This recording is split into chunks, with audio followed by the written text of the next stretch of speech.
ki nga xam ni moom mooy Birane Gueye Birane Gueye di responsable Pastef nekk fii ci Niakoulrab tey nag ñu tuddee ko bis bu rëy benn tournoi bu mag bu am fële ci Niakoulrab à quelques encablures du championnat populaire kan mooy Birane Gueye. donc voilà merci beaucoup monsieur Faye. monsieur Fall man maa ngi tudd Birane Gueye. dëkk fii cité Kawsara Niakoulrab. donc maa ngi fi depuis 2018. donc man naa ne agent de développement là. parce que ingénieur planificateur là aussi suivi évaluation de projet. boole ko aussi am na master en management. ba pare am MBA. donc depuis 98.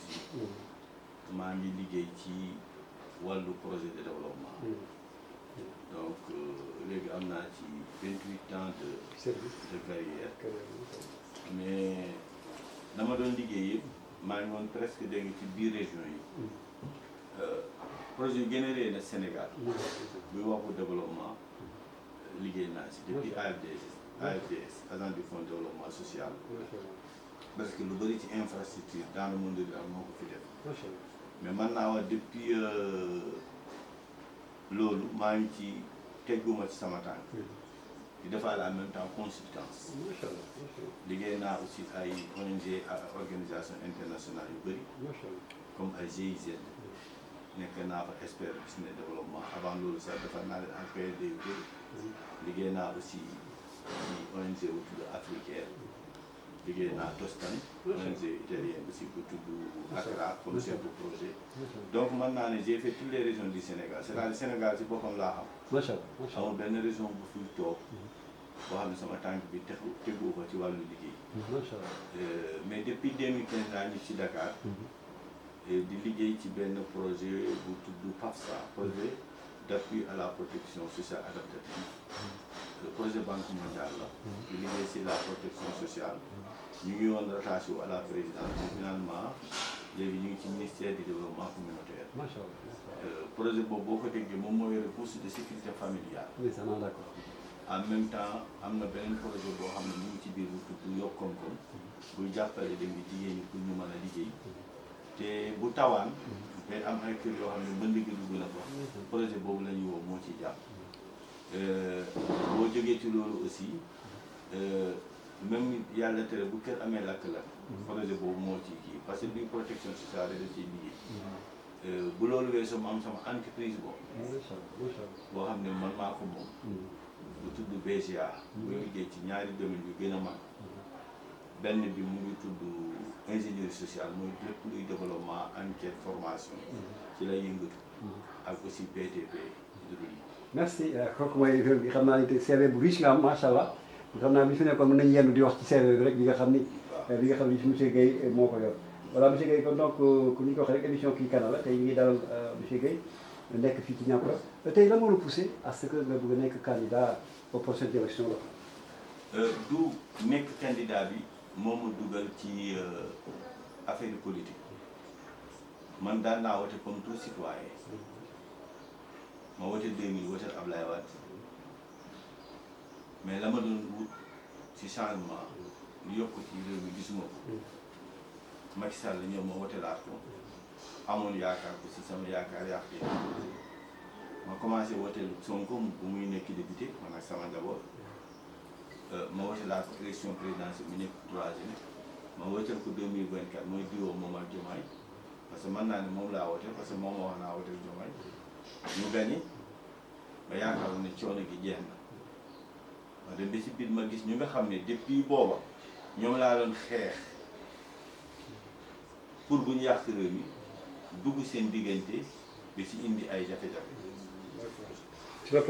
ma ne en tant que intellectuel dëkk ci réew mi su ma toogee croiser les bras damay nekk complice ci lii nara ma ne donc dama ciy dugg nan laa ciy duggee dugguma ci pour sànni kenn xeer dugguma ci pour saaga kenn dama ciy dugg pour indi sama idée sama xam-xam sama expérience sama as tuut lu ma yàlla may ma contribuer pour que réew mi dégg nga changer ma jàpp ci lu Sonko wax parce que man lu mu wax doy na ma pour que bu ëllëgee réew mi changer samay njaboot ak samay sët man cee njëriñ. mais sur le plan local. loolu moom ma ci dugal. sur le te plan comme local yàlla dogal ma logé fii ci biir Niakoulrab amal ñoom jàmm gis lu fi ne ma ànd ak jeunesse yi ànd ak famille ànd ak ñëpp. macha allah ñu ne nañ jéem a changé xarxar mu Niakoulrab mooy xarxar mu. Tivaouane commune Tivaouane Peulh. ñoom ñu ne ma bii dégg nga la ngay seqal nit ñi ci jàmm ci wàllu ndimbalante ak yooyu ak li ngay seqal nit ci wàllu di leen xalaatal doy nga ñu pour ngeen dégg nga candidat à la candidature de la mairie. bi ñu ma ko waxee ma xam ne am naa expérience bi am naa xam-xam bi am naa njàng bi ma ne naa ci dugg tant que ñu ngi sama ginnaaw du ma reculer. macha allah waaye defuma ko loo xam ne nii day am wala dégg nga su amul rek aduna tukki. utuma carrière ci mairie. man sama carrière 98 la commencé bi 2026. macha allah 28 laa fin de carrière laa ne. man lépp lu may utati léegi ci aduna mooy la may jox sama expérience ak la may indil dégg nga sama xalaat pour loolu dox la. mais utatuma carrière. ñu ànd ak man ñoom ñu nekk ay nit ñu di nit ñu xam lañ ñu bëgg. nit ñi xam aussi dégg laa la wax ni ce qu'il vaut parce que xam nañu seen bopp donc ñu mel noonu buñ la jiitalee il faut impérativement nga ànd ak ñoom moo tax buñ ma jiitalee ma jiitu fas yéen ànd ak ñoom xeex parce que il est temps que aussi ñuy am maire boo xam ne fii la dëkk ci Niakoulrab macha allah macha allah koo xam ne fii lay fanaan ak ñoom di yeewoo ñoom kooku mooy mën a am problème yi Niakoulrab pour defar Niakoulrab dinaa ànd ak ñoom ba au niveau de la commune. su yàlla dogalee dégg nga man finalement parti bi tànn ma dinaa taxaw campagne ànd ak ñoom bu ma gañee dinaa ànd ak képp koo xam ne kii laa la wax ni mu ngi ci gox bi seetuma parti boobu ñu jéem a changé commune bi changé département bi suñ demee ba foofu yàlla tudd keneen nit dinaa investir ànd ak kooku pour ñu liggéey parce que l' essentiel mooy nañu am résultat ba fii dégg nga changé xale yi am liggéey infrastructure mais yan jafe-jafe la ngeen ñoo am fii ci commune bi. mais fii jafe-jafe baa ngi fii xoolal dégg nga fii nii commune bi amul yoon. boo jëlee benn yoon bu traversé daal buntu dégg nga tool Abdoulaye Wade jëm côté la Rousse ban yoon nga fii gis benn yoon. seetal dégg nga ANACIM bu nekk ci Tivaouane Peulh ci sareet yi ak extra nga xool dégg nga fii nii amul benn infrastructure de qualité du infrastructure sportive du école bu jaar yoon du lycée bu jaar yoon du dara. seetal ma poste de santé yu fi nekk ñaata doomi aadama ñooy fanaan dégg ci commune ci commune yi gën a rëy dégg la bokk est-ce que fii warul am dispensaire bu am qualité hôpital type 2 waaw donc ce qui signifie que fii li ñu fa war a def dafa bëri il faut que jeunes yi fi nekk aussi ñu former leen jigéen ñi ñu organiser leen pour que ëllëg ñu mën a am autonomie ñoom tamit ñu mën a dégg def dara parce que développement c'est un tout doo ciblé lii bàyyi lii mais loolu pour ñu def ko il faut ñu am koo xam ne ci am na xam-xam bi yàgg na ci xam ne lan mooy développement xam ne nan lay def ba nit ki mën a am liggéey xam ne nan lay def ba nit ki mën a am dara nga jiital ko te man je crois que loolu moom mooy dégg nga sama liggéey loolu moom mooy sama profession ci loolu laa musa ne donc loolu bu weesoo aussi nga ànd ak nit ñi te nit ñi wóolu la si c'est important te man nit ñi ñoo ñëw ci man ma xam ne ñii dañoo bëgg lu baax suñ ma jiitalee manuma leen dégg nga gàntal macha allah donc loolu moom ma ci dugal ma ànd ak ñoom te du ma ci reculer lépp lu ma ci am dinaa ko def macha allah incha allah voilà ba tey bu ñu defaroon tey maire ñu ne tey monsieur Guèye yaay maire tey lan mooy sa priorité ci commune bi ak ci commune bi nga xam d' abord la may sama priorité mooy créer d' abord la cohésion sociale parce que sans une cohésion une paix stable kenn mënu am développement bu loolu weesee da ngay créer da ngay ay forum ay fora communautaire macha allah dans chaque quartier nga dem organiser benn fora def lu ñuy wax évaluation participative des besoins macha allah ñëpp génnee seen dégg nga seen besoin du góor di jigéen nga def la synthèse soo defee synthèse ba pare nga xool la faisabilité de ces besoins soo xoolee les besoins qui sont faisables yoo xam ne ni dégg nga il est permis à la commune de le faire nga def lu ñuy wax dégg nga la priorisation de ces besoins boo defee priorisation nga xam ne bii moo njëkk bii mooy topp bii moo ci topp ngeen taxaw dégg nga di ko régler benn par benn comment en mettant en place des pistes de solution xool ce qui est réalisable au niveau de la commune ce qu'il faut demander à l'État de faire et ce qu'il faut sortir pour chercher des partenaires pour la réalisation. Mais pas de partir comme ça à l'aveugle. parce que fii am naa fi militant fii laay liggéey wala ñeen ñoo ma wote noonu ko il faut que dégg nga le développement commence à la base c'est ce qu'on appelle une évaluation dégg nga par pédagogie da ngay def ay focus chaque groupe dajale jeunes yi kese ñu wax seen i dégg nga jafe-jafe dajale jigéen ñi dem ci imam yi dem ci délégué de quartier extra fu ne nga am focus nga def fora communautaire fora bi mu nekk assemblée générale de quartier ou de village ngeen génne tous les besoins nga def la faisabilité loo xam ne ni commune bi mën na ko yéen lii nga xam ne dégg nga état bi moo ko yéen lii c'est le conseil départemental moo ko yéen lii c'est des partenaires qui doivent chercher fu ne nga def priorisation bii moo jiitu bii moo ci topp bii moo ci topp boo ci réaliser ba pare ngeen xam ne bii am na ngeen xool léegi nan ngeen di gérer parce que réaliser rek aussi baax na mais la gestion de l'infrastructure la mobilisation dégg nga communautaire autour de l'infrastructure dégg nga la fixation des objectifs teg ay indicateurs ba nga xam ne da ngeen ci doon séntu di ngeen ko ci am yooyu yëpp il faut dégg nga mu nekk xam-xam boo xam ne bu leer la boo xam ne da nga koy ànd ak waa gox bi ngeen def ko loolu moom mooy dégg nga vraiment macha allah comme ba léegi ñu ngi suñu émission kii Kana tey nee na ñu koy defee fii ci ñàkk rek dalal monsieur Guèye ba tey ñu ngi ñëw ci ñi nekk ci waxtaan bi tey pendant est-ce que mu ñëwaat ci action sociale yi nga def ci gox waaw c'est-à-dire xam nga nit du def dara sax dégg nga lu baax di ko def dafa am solo parce que peut-être comme dañ lay présenté communication bi waaw xam quand même monsieur Guèye man dama lay wax benn affaire musuma ko du ma koy faral di nettali man dem naa Màkka ma tawaf ba pare ci Kaaba gi ñëw bi Makkaama Ibrahima julli ñaari rakka tàllal sama borom samay loxo dama lay waatal billahi wallahi taala la ma ko ñaan mooy suñu borom maa ngi lay ñaan nga xiir doomi aadama yi ci man ñu may wax soxla nga may ma lu ma fajee soxla yi macha allah macha allah ñaanuma ko lu ma denc macha allah donc ce qui signifie que man ñaanuma yàlla nit am soxla ma dégg ko mu nekk sama poos ma bañ ko rek donc ci loolu laay doon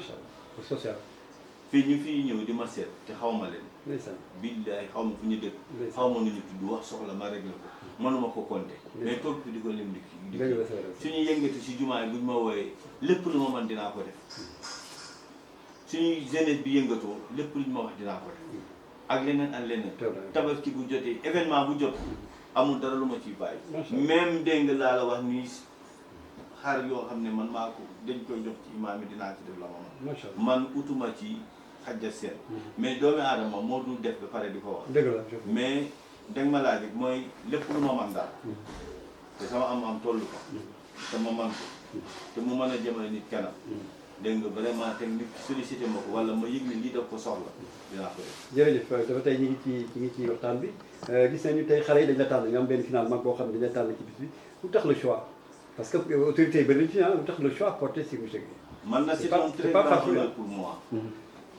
comme ni nga ko waxee il y a tellement de personnes qui mériteraient mieux que moi ñu pare leen final bi am na ñoo xam ne ñoo ma fi njëkk gën a yàgg am ñoo xam ne la ñu am awma sax dégg nga le 1/10 ñu dëkk fii am ñoo xam ne ñoo ma gën a siiw ñoo ma ëpp nombre tànk mais ñoom bu ñëwee ba tànn ma damay leen di remercier dégg nga vraiment xam naa porte bi xam naa aussi honneur bu ma defar mais nag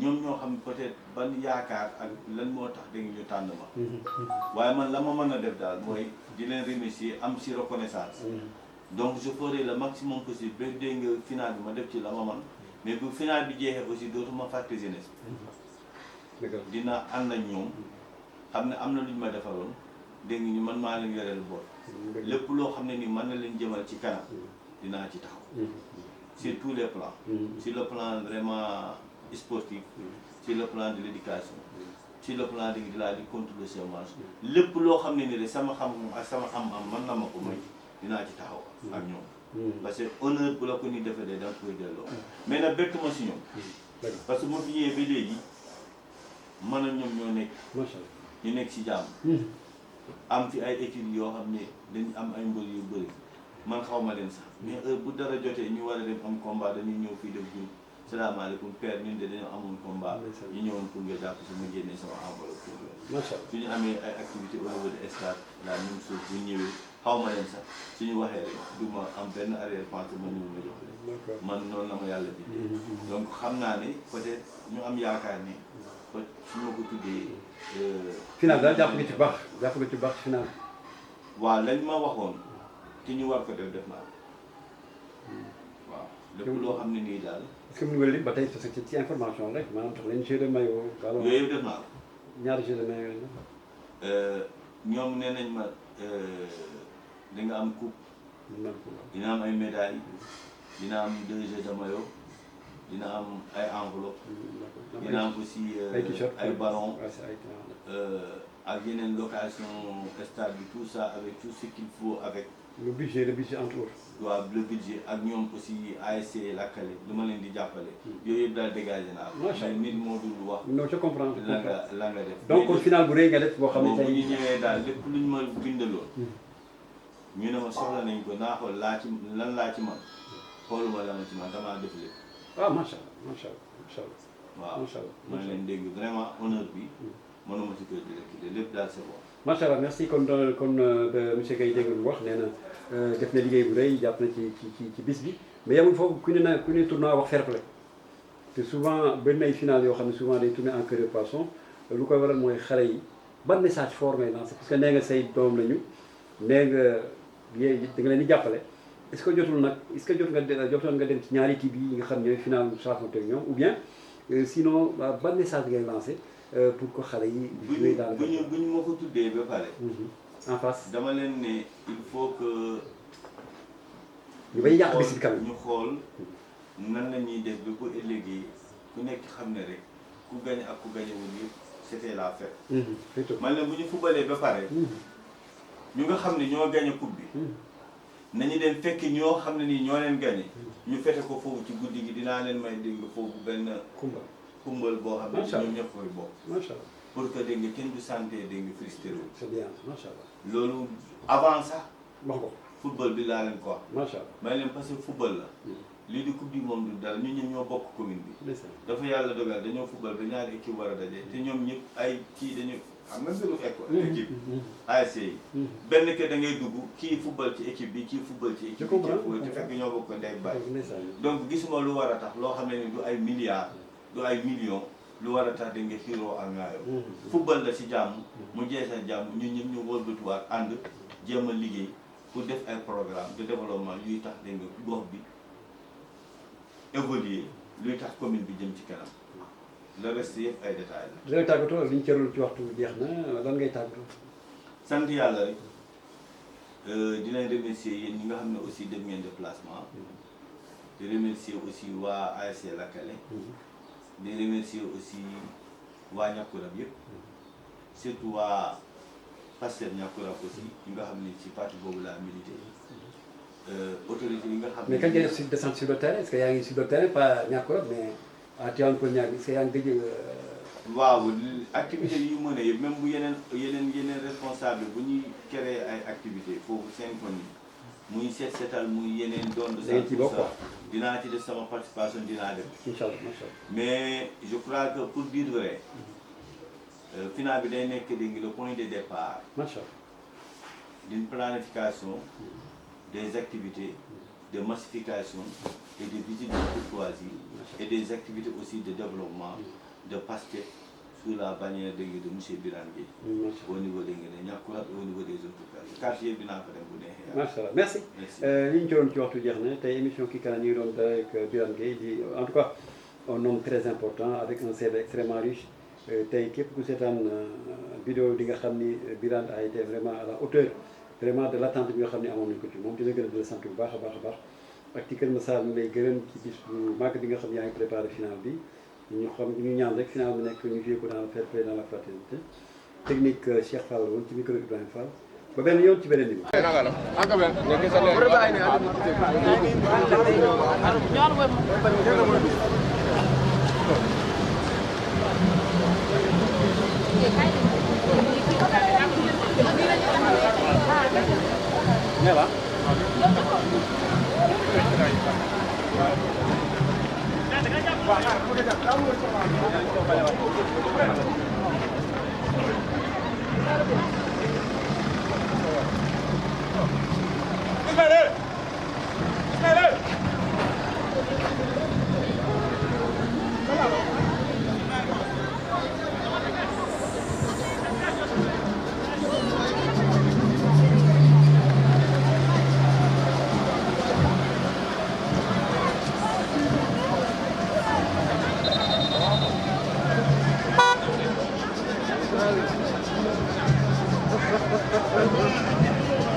Délégation talibé, monsieur Birame Gueye est là, ingénieur planificateur, responsable politique PASTEF, il vient de signer sa présence. waaw mais Diallo yaakaaru jeunesse baa ngi nii yaakaaru commune baa ngi nii ki nga xamante ni mooy responsable politique Birame Gueye mi nga xamee doomu dëkk bi la nee naa leen doomu ñàkkurab la tey su jógee ñàkkuru bépp moom mooy jug kon Birame mi nga xamante ni tey mooy pare wu bis bi di pare wu journée bi tey egsi na ànd ak forte délégation boo xamante ni nee naa leen bi mu jógee ay mbokkam jug nañu waaye bi mu jógee ñàkkurab jug nañu waaye bi mu. Le cérémonial protocolaire. Le cérémonial protocolaire en vue d'inviter solennellement notre grand parrain, acteur de développement, responsable politique PASTEF, mais aussi voilà, ingénieur planificateur qui nous a reçus ce matin. Franchement, le parrain est là avec en délégation bi nga xamante ni tey jug na ay mbokkam jug tey jug na Sénégal képp jug du ma ne PASTEF ndax fii parti bu nekk mi ngi fi tey leader la boo xamante ni tey ànd na ak ñëpp ñoo xamante ni tey Sénégal moo la li tiitaroo tey Birame ànd na ak ñoom tey waxuma Pastef rek waaye képp koo xamante ni tey am nga foofu féetee tey ñëw nga gunge ki nga xam mooy Birame mi nga xamante ni tey moom la ñu tuddee bis bu rëy bii muy bu rëy bi nga xamante ni tey commune bi xewle na ko muy diggante Tivaouane Peulh Niakoulrab ñàgg bi nga xamante ni tey fi la ñu yeewoo kon monsieur Birame jërëjëf ànd nga ak ñi nga war a àndal jug nga ànd ak say mbokk jug nga ànd ak say mbokk Pape Samba maa ngi lay gis. vraiment yëkkati liggéey yëngalal.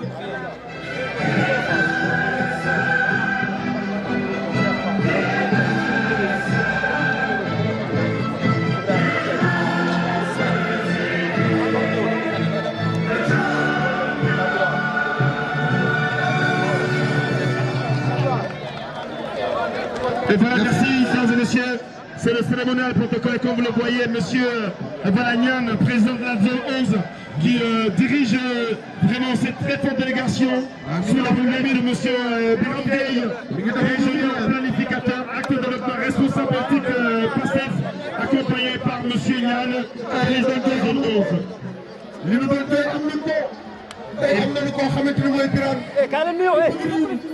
ku bëgg commune bi ku bëgg Sénégal tey egsi na muy monsieur Birame Gueye mi nga xamante ni responsable politique PASTEF mi nga xamante ni tey nee naa leen président Ousmane Sonko ku mu joxoon nga dem tey xam naa ni joxoñal nañu kii nga xamante ni mooy Birame kon Birame dalal la jàmm. La présence de Mafal Fall. Ah oui Mafal éminent activiste du PASTEF. Ah oui 100%, 1000%, on appelle Mafal Fall. Bonsoir monsieur qui soutient Marcel Mbaye, voilà qui soutient le PASTEF. Et là, un véritable acteur. Rapidement, le Birame accompagné sa délégation qui va procéder au cérémonial protocolaire et qui va donner le coup d'envoi. Il paraît que M. Birame est un bon footballeur. Merci Moussa Niane. Il paraît que M. Birame. Merci Moussa Niane. Niane dafa li war a def. Monsieur Birame, il paraît que vous êtes un footballeur. Ah oui. Mais gars yi. Mais il perd un homme pour le but. xam naa ni. xam naa ni côté Sénégal bi la attention récupération et je vous sens dans cette peau, mais ce n'est pas aussi une fin en soi. Merci beaucoup. Merci président. tey Birame en wolof tey commune bi nga xamante ni tey dañ fay dëkk muy Tivaouane Peulh Niakoulrab tey nga ñëw fii représenté fi Pastef tey mi nga xamante ni tey leader bi Ousmane Sonko la tey nga xool climat Sénégal climat réew mi ak adduna bi ni muy doxee ak fi nga xamante ni mooy commune bi nga yeewoo muy Tivaouane Peulh Niakoulrab tey yow ñu porté la tey en tant que candidat boo xamante ni peut-être validé gul waaye tey ëllëg dañuy ñaan nga nekk candidat boo xamante tey da nga fi représenté commune bi tey gis nga jeunesse bi ni mu mel tey gis nga féminine yi jigéen ñi maire yi mbootaay yi tey ni mu mel tey boo porté li nga xamante ni tey mooy maire bi tey lan la ñuy am retour ñun jeunesse bi si commune bi nga xamante ni dañ siy gis suñu bopp monsieur le maire. Bon voilà, en premier lieu je vais vous dinaa leen wax benn affaire. Au niveau des collectivités locales dañuy def benn erreur mooy erreur jël benn intellectuel bu mel ni man ne ko defal ñu nga plan de développement local. Là c'est des intellectuels qui vont écrire 300 pages, ils sont consultants. J'ai fait plus de 1000 PhD dans ce pays. Mais c'est cela reflète la réalité. Le développement doit commencer à la base. Nous, nous devons changer la donne. On va essayer de travailler avec la population communautaire. C'est-à-dire créer un forum, un petit groupe au niveau des populations à la base. Nous devons une évaluation participative des besoins. Nous gagnons les besoins qui sont au niveau de l'ensemble des quartiers. Nous devons dans des assemblées de quartier, par exemple, les besoins au niveau communal. Nous devons la faisabilité de ces projets-là. Parce que le projet maintenant, c'est un projet qui n'est pas faisable. Tout ce qui n'est pas faisable, on l'élimine. Les projets faisables, nous regardons chaque projet. Quel mot qu'on va financer? D'abord, c'est au ressort de la commune, am ressort du conseil départemental, am ressort de l'État, am ressort de partenaires qui ont réalisé. Pour la priorisation des besoins. Ban besoin est urgent, ban impact au niveau des populations, va commencer à réaliser. En ce moment, il n'a pas besoin de dire aux gens, venez autour des projets. Ce sont les populations qui vont s'approprier des projets. Parce que c'est eux qui ont fait l'évaluation, c'est eux qui ont choisi le projet, c'est eux qui savent les solutions, c'est eux qui vont s'impliquer davantage. Voilà d'où notre idée au niveau de passé. C'est comme ça que nous allons travailler. Et nous allons travailler en équipe. Qui sera choisi au final, il y aura une équipe technique qui va l'accompagner pour que demain, cette commune soit la meilleure commune du Sénégal. Et voilà. Et mon objectif. On tape les mains pour M. Biram, s'il vous plaît. Merci à vous, M. Biram. Et voilà pour mes régales.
présence de Madame Adama Gueye, la présence de Monsieur Aspa, coach Elite Foot, notre partenaire. Monsieur Aspa, qu'on salue avec tous nos honneurs. Voilà, merci à toi, coach Elite Foot. La présence de Monsieur Papedien, dirigeant TP Diamano, il est là aussi parmi nous ce soir. La présence de Monsieur Morja, mouvement Nyankourab Sakanam, il est là ce soir. Les fils et filles, en tout cas Nyankourab, présents ce soir. Vous avez Monsieur Mor Sarlo, président sortant. Il est là ce soir, il a accompagné véritablement, dynamiquement, sans rien attendre en retour, les populations voilà, de Nyankourab. Merci à vous, Président Morlo. Assalamu alaikum wa rahmatullah. Bañu sante yàlla julli ci Muhammad sallallahu alayhi wa sallam di nuyu suñu kilifa yi les personnes ressources di jël nuyoo bi nag di ko teg ci loxo monsieur Birane Gueye. Monsieur Birane Gueye da ngeen may tuuti ma wax ci moom tey nii dëgg la titre honorable député pour ma gis jox ma sama cër comme ñëpp ñu ma koy jox mais sama directeur le président du parti Pastef nekk le président de l'Assemblée nationale mu am conseil yu mu jox nañ yaatal parti bi ñëpp si lañ jox parti bi nga xam ne ñëpp dañoo daw ut si ko ndax am si yaakaar ni patriotisme de don de soi pour la patrie te Birane mii day incarné don de soi pour la patrie monsieur Gueye lii laa la xam ne lii laa mën a sayda ci yow nga xam naa ne bu la waaj ñàkk na joxee seen confiance ànd ak yow ñu ko wéeti ndax man li ma déplacé wu moom moo ma jaral déplacé wu tey jii dama bàyyi activité sama kër yàlla xam na waaye sa bees ndax yow foo ko woon yàlla ñu heure boo ko suñu ak heure boo ko bëggee musique et puis à votre disposition.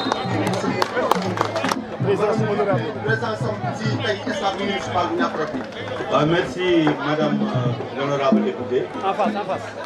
Comme nous ma ko faral di waxee sànq maa ngi leen koy wax gouvernement bi bu mu yëgee te avant bi sax am na ñu bëri ñoo xam ne dañoo liggéeyam depuis avant sax gouvernement Pastef di yéeg léegi-léeg ma liggéey ni ma jiite ko yàlla dogal mu ñëw nekk directeur général wala député wala leneen yàlla dogal nag bii nii day raw dama ci am ay PCA yoo xam ne xam naa leen liggéey nañu man ay député ay directeurs généraux ay conseillers techniques lépp waaye moom dafa am benn relation bu particulière bu ñuy def suñu diggante mooy dama liggéeyam pendant des années te xamoon naa ni liggéey boobu waxtaan la ci moom parce que nit am na benn sérieux booy gis ci moom ak benn engagement développement da ngay xam ne fu mu nekk na place am la wala du place am day ñoo jàll te bu mu jàllee tamit taxul dégg nga loolu mu yëg ko ba yëkkati ay mbarkam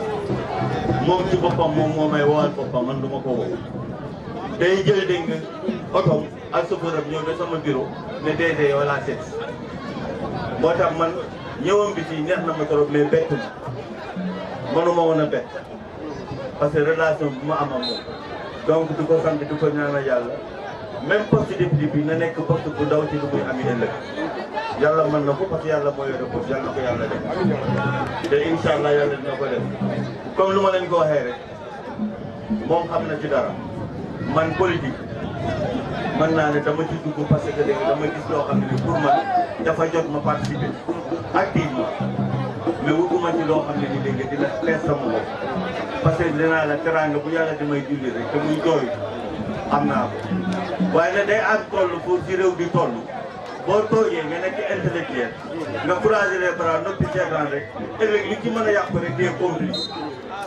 loolu moo ma yëkkati nee naa participer activement def ci sama xam-xam sama doole def ci lépp loo xam ne yàlla may na ko ba bu ëllëgee réew mi bu soppeeku mu soppeeku ngir suñuy doom ak suñuy sët donc honorable soyez la bienvenue maa ngi lay sant di la gërëm te di la ñaanal yàlla aussi vraiment yàlla defal la lu raw sa bopp kontaan naa trop ci yow jërëjëf.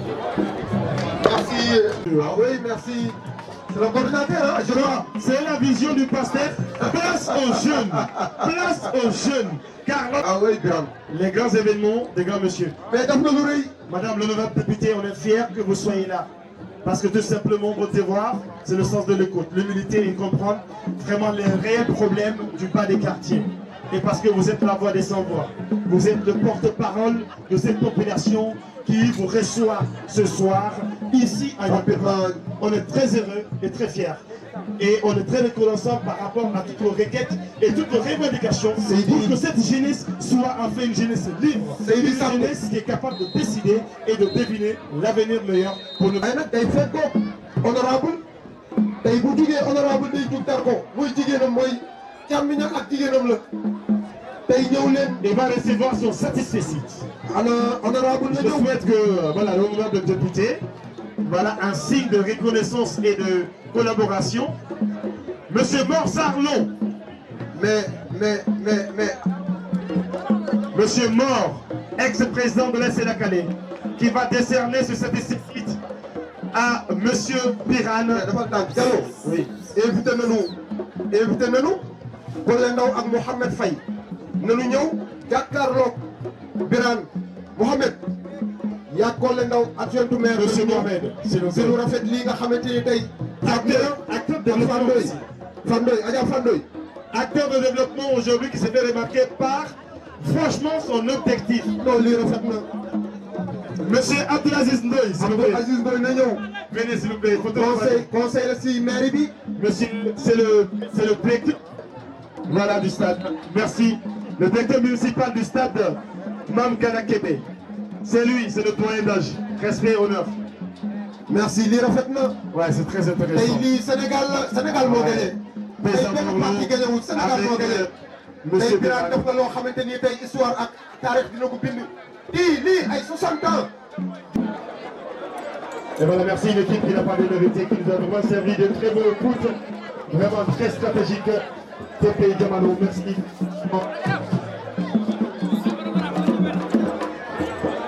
Rapidement, comme vous le voyez, franchement, Pastef, on est ensemble, monsieur Birane. L'homme qu'il faut à la place qu'il faut, ingénieur, planificateur. Et comme il a confié à nos micros, il est prêt à accompagner sportivement, culturellement, éducativement l'ensemble, en tout cas, des populations de Niakouraba. Merci à vous, monsieur Birane. Franchement, ça a été une finale qui correspond à la hauteur des attentes. Merci à vous, monsieur Birane. D'accord, merci. Franchement, merci aux invités. Ça fait un réel plaisir. L'équipe victorieuse se prépare. Les bogies s'il vous plaît. C'est la remise des médailles à l'équipe vaincue. Voilà, les arbitres qui vont aussi s'approcher. Franchement, courage, bravo. Vous avez joué avec franchement décision et passion. Malheureusement que le 2 du foot n'était pas avec vous en ce jour. Mais vous avez été vraiment très palpitant.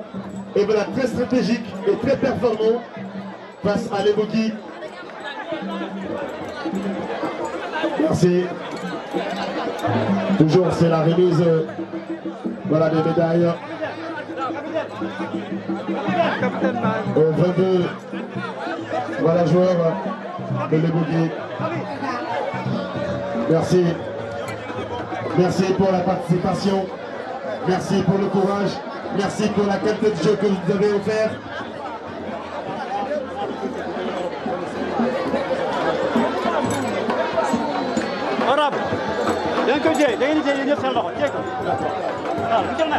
Et monsieur Mamadou Ndiaye va se préparer après la sortie des majorettes pour décerner en tout cas les médailles, les gagés et le ballon à l'équipe victorieuse. Et voilà, là c'est une très belle photo. Monsieur Birane, voilà, vous approchez. Voilà, merci monsieur Birane, à côté de son fidèle collaborateur, madame Sophia Tour, honorable députée, qui a brillé par sa présence. Merci, les grands événements, les grands messieurs. Wadi, on va libérer. Et après les arbitres, on va procéder aux majorettes et après on va appeler l'équipe victorieuse. Et là, ce sera la fin de la cérémonie. Monsieur Birane, venez une photo. Ah oui, allez. Madame le député, allez-y. Voilà, une photo de famille pour en tout cas rendre cette journée inoubliable. Mais monsieur Biral, moi je suis fond du complet là. Moi je suis le complet là, je suis fond du complet là. Votre complet que vous portez là, je suis fond. C'est bon. C'est très...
Voilà, j'ai vu, mais c'est top social. Merci, le Bougui qui reçoit franchement ces médailles. Voilà, bien réussite de cette finale. On était très heureux. Monsieur Mofan Baye, Monsieur Biran, Madame Omar Pépité, Lai, Monsieur Lai, je te demandé. Monsieur Diop Social, s'il vous plaît. Voilà, Monsieur Diop, avec Monsieur Clara et Monsieur Biran, nous vont procéder à la remise de ce lot de maillot à Lebougui avec Dadou. Avec Badou, l'un des meilleurs joueurs, hein, franchement, qui a pris par cette performance, son talent. Voilà, il est très souriant ce joueur. 3 ans du vent, je le suis. Intéressant joueur. Je ne sais pas cette année. Voilà, monsieur Biral, approchez. Très bien. Allez, capitaine, approche. Monsieur Jean Social. Je vais compter de 1 à 3. On va soulever la coupe ensemble. Le nouveau maire. Le nouveau maire. Monsieur Biral. 1, 2, 3.